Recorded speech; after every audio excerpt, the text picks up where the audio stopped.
आज 18 मार्च हे कर्जमुक्तीचं अभियान सुरू झालेलं शिवाजी महाराजांच्या जयंती दिवशी म्हणजे 19 फेब्रुवारीला सुरू झालं आणि ह्याचा समारोप आहे उद्या 19 मार्चला पुण्याला सेंट्रल बिल्डिंग। तरी सर्व महाराष्ट्रातील शेतकऱ्यांना आवाहन करत आहे या व्हिडिओमधून की आपली ही जी कर्ज शेतकऱ्यावर आहेत ही अनैतिक आहे, ते शरद जोशींनी सांगितलेलं आहे। कारण या सरकारनं शेतीमालाचा भाव इथं रास्त दिलाही नाही आणि बाहेर जायचं म्हणलं तर निर्यात बंद्या घालून भाव पाडले, परदेशातून आयाती करून भाव पाडले।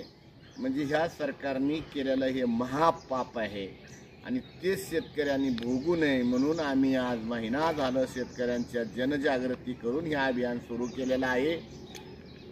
राज्याचे राष्ट्रीय अध्यक्ष रघुनाथ दादा पाटील यांच्या नेतृत्वाखाली उद्या हे 1 दिवसाचं धरणं आंदोलन आहे। यात प्रत्येक शेतकऱ्याची आपली उपस्थिती पाहिजे।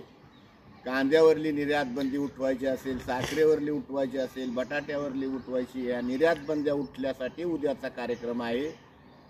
आणि जोपर्यंत निर्यात बंद्या उठत नाही तोपर्यंत शेतकऱ्यांनी कुठल्याही कर्ज भरू नये हे पण सांगण्यासाठी आहे।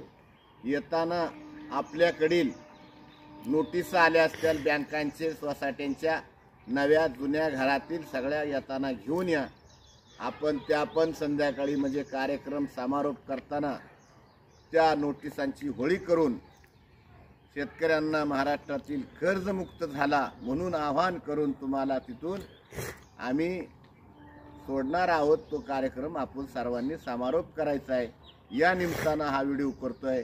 आणि उद्या 19 मार्चला सर्वांनी 11 वाजता पुणे स्टेशनला गांधी पुतळ्यापाशी हजर राहा।